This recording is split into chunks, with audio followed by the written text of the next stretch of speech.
You didn't stop using social media because you're disciplined. You stopped because something in you refused to keep performing. And once you see what your brain is actually protecting, you won't ever unsee it. You're lying on your bed, phone next to your hand, screen dark. Your thumb moves, but stops halfway.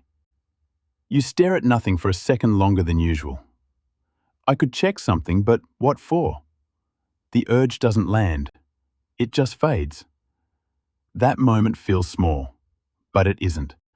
Because right there, your brain is choosing something most people never notice they're giving up. Stay with me. Because what's happening in that exact pause explains why you stopped reaching for the screen without ever deciding to. You're lying in bed. Your phone is right there, next to you. The screen is dark. Your finger brushes the edge of the device, but then you stop. There are no notifications, nothing new to see. In this moment, your brain isn't sending that reward signal to open the app. You aren't fighting the urge to scroll. The truth is, the urge just isn't there anymore. To the world, you look disconnected. They think you're missing out. But in your head, there's only one thought. I should want to check this, but I don't. That silence isn't emptiness. And that's the part people keep misreading. They don't say it directly, but you can hear it in their voice. Someone asks, "Wait, you don't even use Instagram?"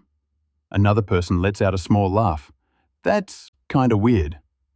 In that moment, their social brain is using the majority to define what's normal. And because you're the outlier, they question you instead of questioning the system. The pressure starts to sink in, making you second-guess yourself even when you don't feel wrong. Am I missing something, or are they? You feel that weight anyway. But here's the truth. They aren't measuring your actual connection. They're measuring something else entirely. You don't reach for your phone anymore, even when something feels completely worth capturing. You're standing in front of a breathtaking sunset, but you don't pull it out. The moment passes without being recorded. In this moment, your brain is returning to its default state, undisturbed by the need to capture and share. You're keeping the experience internal instead of converting it into an output for others to see. Because there's no proof to post, others might think you aren't experiencing anything at all. You might even wonder, if I don't post this, did it even count? But here's the truth. You aren't losing the moment. You're just keeping it somewhere most people don't. You didn't stop engaging with life. You just stopped converting it into content. Something changes when you stop sharing everything.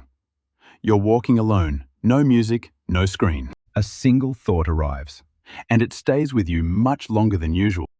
Because your brain isn't being constantly interrupted, your train of thought can finally run its full course without being reset.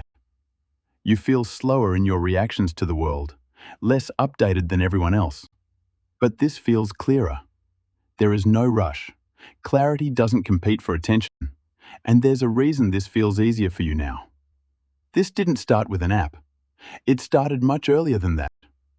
You're at a family dinner, listening to the adults talk over each other, and no one asks you a single thing. You just sit there, quiet, observing. You learned early that being seen wasn't neutral. For you, visibility meant a demand, a drain on your energy. If they noticed you, they would expect something from you.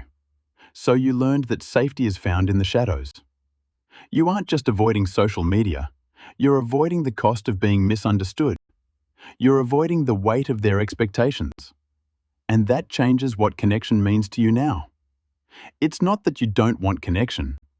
You've just rejected the version of it that requires a performance. You're sitting with a close friend. No one is taking pictures. No one mentions posting about it. The connection is happening right here, in the present, filtered by nothing and needing no external validation. You might have less visible proof of your life than everyone else, but you finally feel like this is enough. No audience, no performance. You realize that no one else needs to see this for it to count. That's why it finally feels real. You didn't step away from social media to be more present. You stepped away because something in you stopped accepting a version of life that only feels real when it's seen. You're not the kind of person who needs proof that something happened. You're the kind who can sit in a moment and let it end without turning it into anything else. No record, no caption, no replay. That's not detachment. That's trust in your own experience. There's a specific type of person this lands on. You don't reach for your phone when something good happens. You don't feel the gap others talk about. And when people say you're missing out, it doesn't fully register. Not because you're above it, because you're outside of it. Some people need to be seen to feel like they exist. You don't. If you've felt this without being able to explain it, notice where it shows up in your day. The moment you almost reach for your phone. The second you decide not to. That gap is where it lives.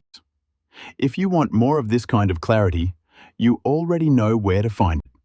And the strange part is the less you try to show your life, the more it actually feels like yours.